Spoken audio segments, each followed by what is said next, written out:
I want to say thank you so much for asking me for some assistance. That's what I love to do. I love to help teachers teach because, of course, our ultimate goal is our students. So I'm always more than happy to help you do what you do best, and that is teach our students. You came to me and you were curious about how to improve student achievement in your classroom.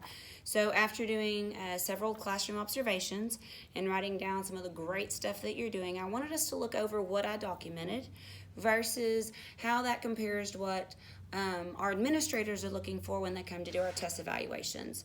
With tests, you know that we're looking specifically right now at domains 2 and 3. What's happening in the classroom during class in regards to the content you're delivering and how the students are accepting that. So I wanted us to look at that, and I also want to ask you, what can I do for you? What are you hoping? What is your ultimate goal? What are you hoping to accomplish?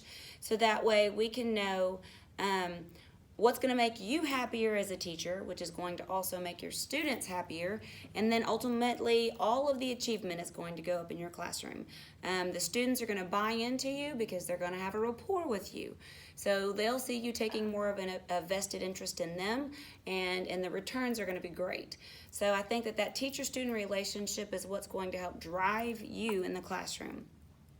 I know right now you were getting ready to tackle A Midsummer Night's Dream. I looked over your lesson plans, and I think you've got some great things.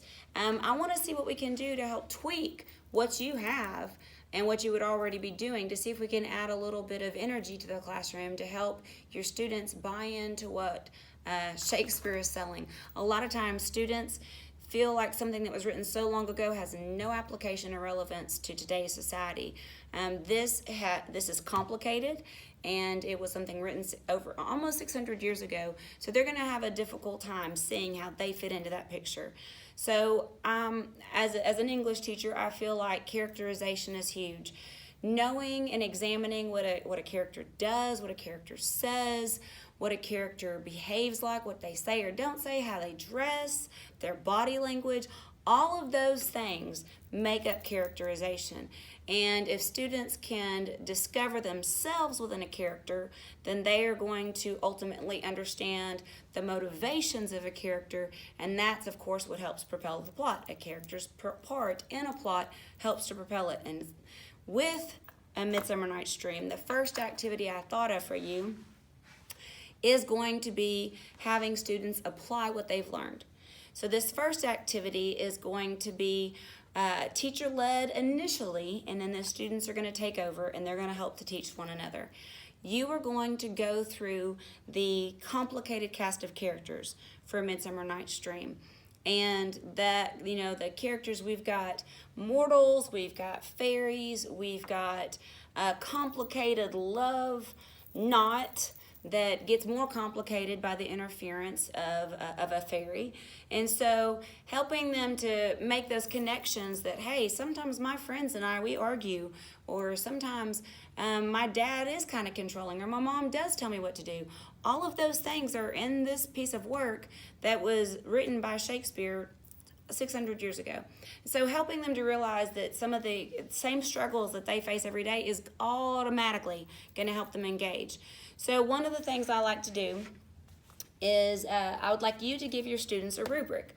And this rubric has a set of instructions that the rubric itself forces the student to use their own reading comprehension skills. You will walk them through the rubric as you will walk them through the character introductions. On the back, they can see how their scores are going to line out. They're going to be graded in certain categories because ultimately they're going to take this set of characters that you've helped them understand. They're going to combine it with their reading skills using the character descriptions that are at the front of the book, and then they are going to be charged with creating a graphic organizer. Now, the beauty of this is this graphic organizer can be on a Prezi, it can be on a PowerPoint, it could be on a full-size sheet of poster board. I want them to be creative. You want them to be creative and think outside the box, because students and kids, as we know, they are so much more outside of the box thinkers than we are in most cases. So give them this opportunity to shine while at the same time tackling the difficult content that they're about to discover within the cast of characters for Shakespeare. By doing this, they're creating a one-of-a-kind graphic organizer that's helping them to learn and master those characters before they start reading, but at the same time, they can present to their peers, showcasing their talent, showcasing their comprehension, their inferencing skills, and their reading, their cognitive ability through the roof, and they don't even realize that they're having fun with it. So that's the first activity that I thought would be a great activity for you to try. The second one, I know you have been doing the Robert Marzano Academic Vocabulary Program. You know, there's so much research that supports that you're doing a great job with that because, of course, being able to tackle a drama, and especially one as complex with Shakespeare, knowing that he's brought new terms in like soliloquy or aside or a double entendre, you are able to showcase to those students to let them see what that looks like in real life instead of just having to memorize. Research shows, again, that being able to memorize something and then just spit it out, they're going to forget that and they're not going to use that, and certainly they're not going to be able to apply that. So if we can help them to take in those materials and take in those terms, you will be able to showcase some of them as you're reading, because of course as you're reading and you're stopping to explain and you're pointing out these terms to them, you know, they'll be light bulbs are going to be going off in your classroom. So the engaging part of this, of course, is making them basically their own discoverers. What I want you to do is we're going to have another sheet and we're going to have different selected quotes or passages from Shakespeare. Basically, maybe even just a copy of a scene. And then myself or another willing victim will come in character and present that scene. The students will take the information they have in front of them. They will highlight different passages of text, and they'll be able to say, okay, I've just witnessed an example of a soliloquy.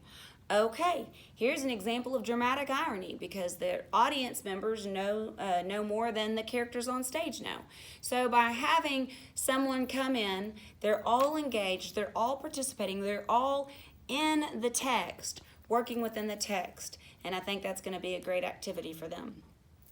A third activity brings Shakespeare to 2018.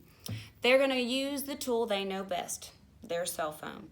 And in this third activity, it could be a culminating activity at the end of the drama or at the end of the text. And of course, this can go as high or as low as you want it to as far as levels. Let's say you're not teaching A Midsummer Night's Dream. Let's say here in a couple of years you decide to go up to teach junior level English and you're tackling more sophisticated texts. This activity, as all these activities, would be great spanning all of those secondary classroom, English classrooms. So this is where students will take a portion of the text that they have now mastered through your awesome teaching, and they're going to retell a scene or retell an interaction between characters or retell an entire act through the use of emojis. They can develop a legend as to which emoji represents what character, and then through sequence they will retell the major plot or major section of that action through the use of emojis. So I brought one that I've previously used, and as you can see, the student took this and they hand drew everything. Now, they don't have to. I have also in the past had students who use this in a PowerPoint measure or a Prezi, where that way they actually used their phone to type in their emoji notes and then email it to themselves, and we printed it off or presented it digitally. But this shows you a student actually did all of this by hand, and I felt like it was worthy of definitely sharing. It's a great activity, and so many of the students definitely enjoyed it. I hope that these three ideas are something that you feel like we can incorporate into your lesson plans. You've got some great ideas here, and I think that if we can just help find a way to bring more of the students to put their hands in it and to put their hands on it, it's going to be more meaningful for them. They're going to enjoy the activities. You're going to enjoy teaching them because they're engaged, and their achievement levels are going to go through the roof, even with something as complex as Shakespeare. So I hope this helps.